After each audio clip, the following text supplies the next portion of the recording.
عرض کرتے ہیں اللہ تجھے یاد ہے نا ایک رات جب میں بڑی دیر سے لوٹا تھا، لکڑیاں کاٹتے درخت تلاش کرتے مجھے دیر ہو گئی، میں دیر سے لوٹا تھا،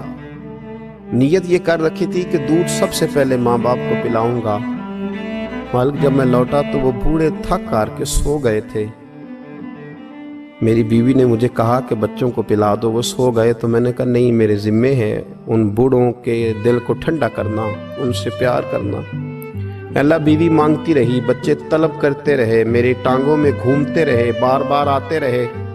اور میں نے دودھ نہیں پلایا۔ اے مالک فجر ہو گئی، آفتاب طلوع ہونے کا وقت آ گیا، پر میں نے ماں باپ کے بیدار ہونے کا انتظار کیا۔ اے اللہ وہ جب اٹھے تو ان کی آنکھوں میں جو میرے لیے دعا تھی اور ان کے سینوں میں جو میرے لیے کرم تھا، اگر تیری بارگاہ میں وہ نیکی قبول ہے تو مالک پھر رحم فرما، نہ اس مشکل سے آسانی عطا فرما۔ سنو سنو، رسول کریم صلی اللہ علیہ وسلم فرماتے ہیں کہ اس بندے کی دعا مکمل ہوئی تو پتھر تھوڑا سا سرک گیا، اور اتنا سرکا کہ آسمان نظر آنے لگا۔ جس نے ماں باپ کو منایا ہے،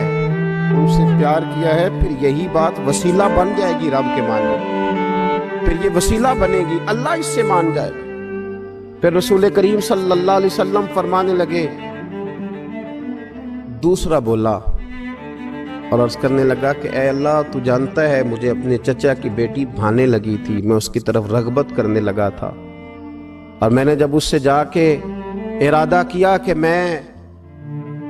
تیرا طالب ہوں، تو اس نے مجھے کہا کہ پہلے 100 دینار لاؤ بانا، تو اللہ میں نے مشقت کر کے 100 دینار جمع کیے،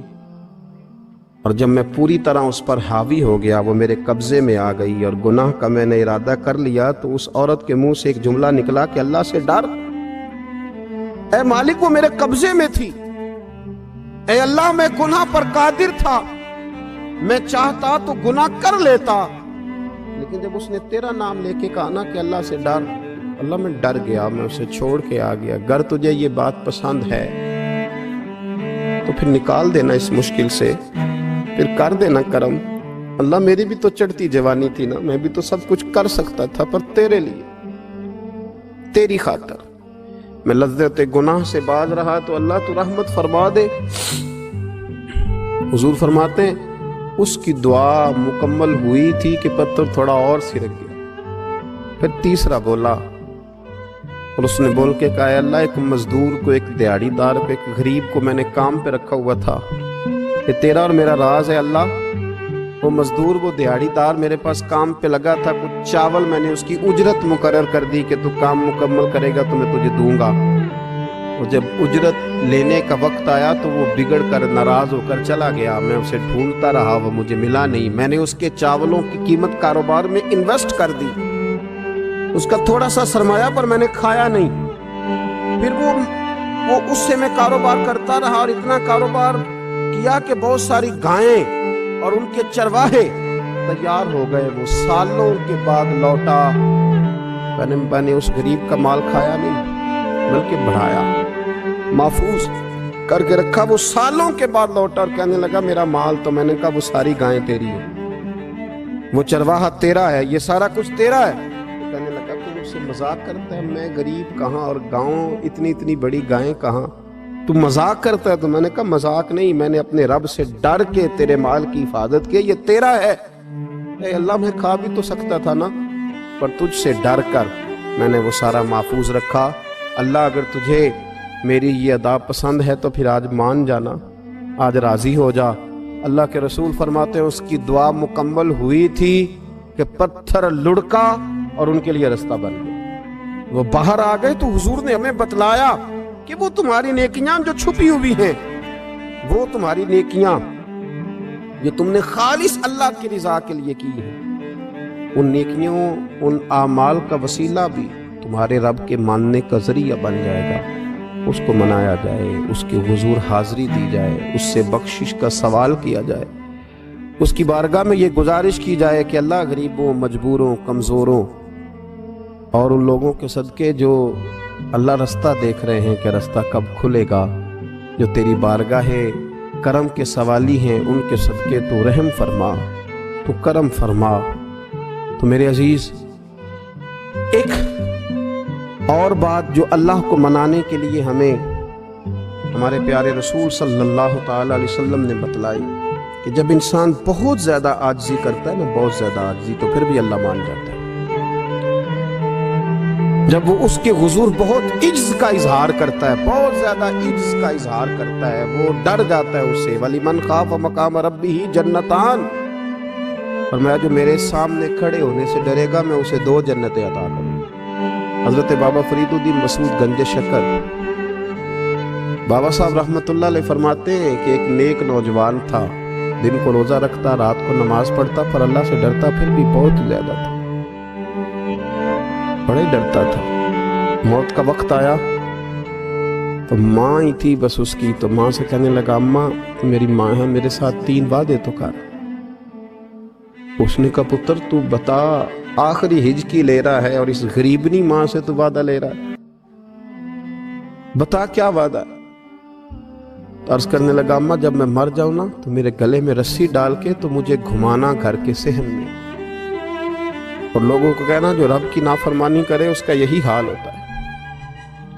یہ اعلان کرنا جو اللہ کے نافرمان ہوں ان کا یہی اشر کیا جانا چاہیے۔ اور اماں پھر دوسرا وعدہ کر، میرا رات کو جنازہ اٹھایا جائے، میں نہیں چاہتا کہ کسی کے منہ سے یہ لفظ نکل جائیں کہ وہ دیکھو اللہ کا نافرمان جا رہا، رات کو میرا جنازہ اٹھانا۔ اور اماں تیسرا میرے ساتھ وعدہ کر کہ لوگ مجھے دفن کر کے آ جائیں گے تو میری قبر پہ چلی جائے گی، عمل میرے پاس کوئی نہیں، پر مجھے لگتا ہے ماں کے قدموں کی برکت سے عرش کا مالک بھی رحم فرمائے گا۔ اماں تو وعدہ کر کہ میرے ساتھ وعدہ کر۔ بابا صاحب رحمۃ اللہ علیہ فرمانے لگے کہ ماں بوڑھی ماں نے وعدہ کر لیا، کہا بیٹے ٹھیک ہے، اگر تیری یہی ضد ہے تو میں تیار ہوں۔ پھر اس نے کلمہ شہادت پڑھا، اس نوجوان کی روح پرواز کر گئی، بوڑھی ماں نے رسی منگائی تو وَلِمَنْ خَافَ مَقَامَ رَبِّهِ جَنَّتَانِ، جو ڈر جائے، اس نے تو کہا تھا نا کہ رسی ڈال کے گھمانا اور کہنا یہ اللہ کا نافرمان ہے، اس کا یہی اشر ہونا چاہیے تھا۔ لیکن جب ماں گلے میں رسی ڈالنے لگی تو گھر کے ہر کونے سے آواز آنے لگی، خبردار یہ رب کا دوست ہے، اللہ کے دوستوں کے ساتھ اس طرح کا معاملہ نہ کیا جائے، اسے چھوڑ دیا جائے۔ اور کہا تمہیں کچھ بھی اور کرنے کی ضرورت نہیں ہے، یہ تو رب کا دوست ہے اور رب کی بارگاہ میں حاضر ہو گیا۔ کوئی بندہ کہے گا کہ یہ تو ایک بابا فرید کا سنایا ہوا واقعہ ہے، سنیے، بخاری میں حدیث ہے، نبی پاک صلی اللہ علیہ وسلم نے فرمایا، حضرت ابو ہریرہ رضی اللہ تعالیٰ عنہ راوی ہیں، حضور فرماتے ایک شخص مرنے لگا تو اپنے بچوں سے کہنے لگا کہ میں جب مر جاؤں تو مجھے جلا دینا، اور پھر میرے جلے ہوئے وجود کو پیس دینا، پھر مجھے ہوا میں اڑا دینا۔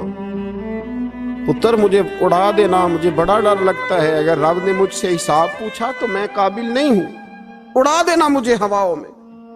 اگر اس نے مجھ سے عذاب لیا تو حساب لیا تو بڑا سخت حساب لے گا۔ حضور فرماتے ہیں، بخاری میں موجود ہے، اس کے بچوں نے اسی طرح کیا، اس کے مرنے کے بعد اسے جلایا، ہوا میں اڑا دیا۔ اللہ کے محبوب فرماتے ہیں رب کریم نے حکم دیا زمین کو کہ اس کے ذرات کو جمع کرو، زمین نے ذرے جمع کیے، خدا نے حکم دیا تو اس کا وجود پھر سے اسی شکل میں آیا۔ تو رب کریم نے فرمایا یہ جو تو نے وصیت کی تو کیوں کی؟ اللہ جانتا ہے کہ نہیں جانتا؟ یہ کی تو کیوں کی؟ تو وہ پڑا، کہنے لگا اللہ میرے اندر تو طاقت نہیں تھی تیرے سامنے کھڑا ہو کے حساب دے سکوں، تجھے منانے کے لیے تیرے خوف سے ڈر گیا، میں ڈر گیا۔ اگرچہ ہمارے بزرگوں نے لکھا ہے کہ آج یہ وصیت کرنا، اس رنگ میں یہ طرز اختیار کرنا درست نہیں، لیکن آپ غور فرمائیے کہ نبی پاک علیہ السلام فرماتے ہیں جب اس نے کہا نا اللہ تجھ سے ڈر کے یہ کیا، تو رب کریم نے فرمایا جا پھر میں نے تیری مغفرت کر دی، کیونکہ اللہ کو پتا تھا یہ دل سے بات کر رہا۔ ایک چوتھی بات میرے رسول پاک علیہ السلام نے فرمایا کہ جب رب نہ مانے تو پھر وہ کمزوروں کے صدقے مان جاتا ہے۔ پھر وہ ضعیفوں کے صدقے مان جاتا ہے. فرمایا اللہ تم سے بارشیں روکنا چاہتا ہے پر تمہارے ضعیفوں، کمزوروں، غریبوں کے صدقے، مجبوروں کے صدقے وہ تم پر بارشیں برساتا ہے. حضور فرماتے ہیں رب اشغاذا اغبر لو اقسم علی اللہ لا برا. کچھ ایسے لوگ ہوتے ہیں کہ ان کے بالوں میں خاک پڑی ہوتی ہے، چہروں پہ مٹی الجھے ہوئے ہوتے ہیں، لیکن اگر وہ اللہ پہ قسم کھا لیں تو اللہ ان کی قسم بھی پوری کر دیتا ہے.